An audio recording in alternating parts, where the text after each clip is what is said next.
Why did big pharma arise and homeopathic medicine decline? The roots of it had to do with Frederick T. Gates, who directed John D. Rockefeller's charitable donations. I'm Stephen Yoder, and this is Abbreviated Bios.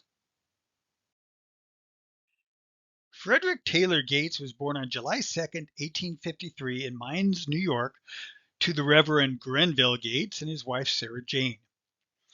He graduated from the University of Rochester in 1877 and from the Rochester Theological Seminary in 1880.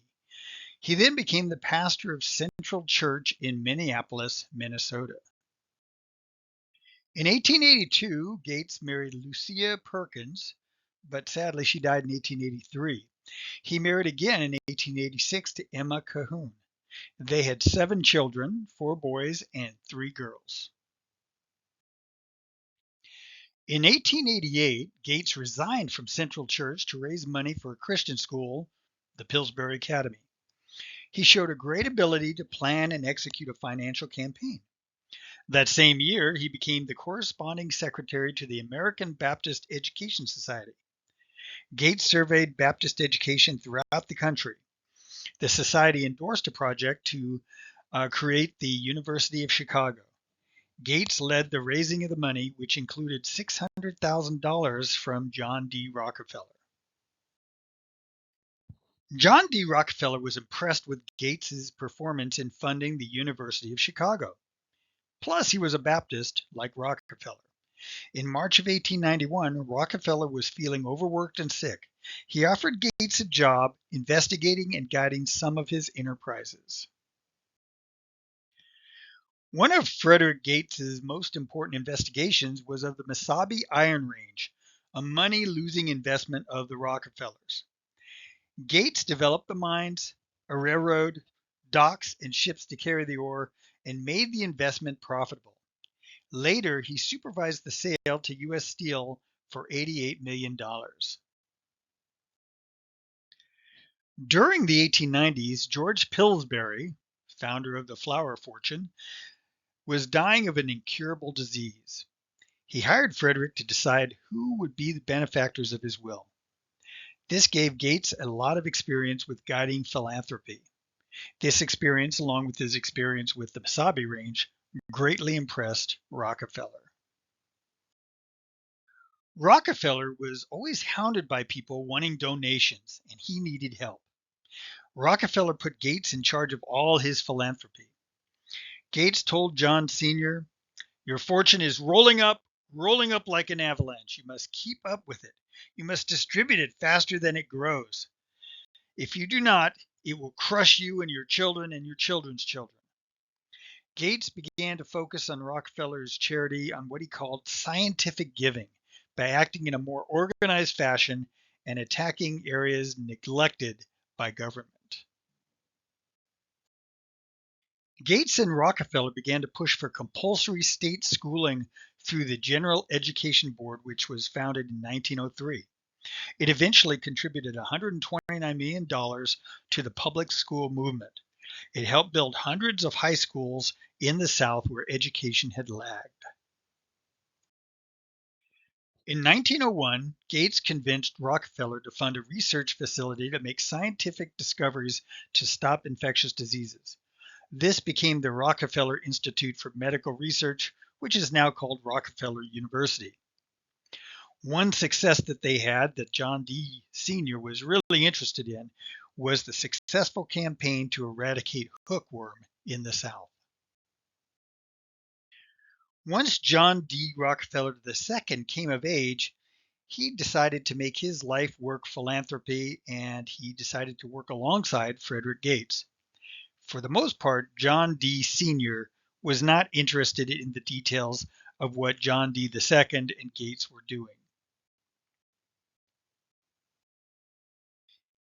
Gates and Rockefeller II decided that medicine needed to be modernized by reforming medical schools. They also wanted to sponsor research to identify cures and eradicate diseases and conditions like the hookworm campaign. This is the field where Gates is considered controversial today. At the time, there were considered 2 types of medicine, scientific and homeopathic. Homeopathic medicine rejects strong drugs and seeks to help sick people using herbs and other natural substances, along with caring for the patient's physical, mental, and emotional level. Both scientific medicine and homeopathic medicine had problems with quackery at the time. John D. II and Gates threw their support behind scientific medicine, which uses drugs to cure disease. Gates sought to eliminate homeopathy. Gates stated about medical research, "It became clear to me that medicine could hardly hope to become a science until medicine should be endowed and qualified men could give themselves to uninterrupted study and investigation on ample salary, entirely independent of practice." John D. II and Gates directed millions of dollars towards scientific medical schools and none towards homeopathic. Gates was very frustrated by the fact that John D. Sr. believed in homeopathy and kept as his personal physician Dr. H. F. Bigar, a homeopath. Rockefeller Sr. ordered Gates to fund some of the homeopathic colleges, but Gates and John D. II simply ignored him. The General Education Board combined with the Rockefeller Medical Institute to revolutionize the whole system of professional medical training using standards put forth by the Flexner Report. Colleges unwilling to adopt those standards eventually closed.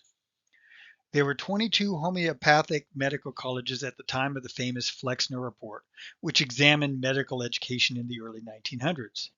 Within a few years, after Gates began directing money to go to scientific medicine, all of the homeopathic medical schools but two closed down. Within a few years, even those were gone. Critics of Gates traced the rise of Big Pharma to his campaign of destroying homeopathy. Frederick Gates designed the China Medical Board in 1914. Gates, who was a former pastor, discounted missionary efforts in the country and put all his efforts into establishing scientific medicine there. Gates is also responsible for building the Rockefeller Foundation that gives well over $100 million in charity every year. Frederick Gates died on February 26, 1929 in Phoenix, Arizona of pneumonia and appendicitis. Kind of a double jeopardy there. He is buried at Mount Hebron Cemetery in Montclair, New Jersey. Frederick Gates' efforts resulted in state-sponsored compulsory education and the concentration of scientific drug-based medical system we have today. If you find your doctor all in on vaccines and drugs but unwilling to consider natural medicines like herbs and vitamins, you can thank the efforts of Frederick T. Gates. Thank you for watching Abbreviated Bios. If you like this kind of stuff, I'd love you to share it with others who have kind of the same interests. And we hope to have you back the next time. Thank you.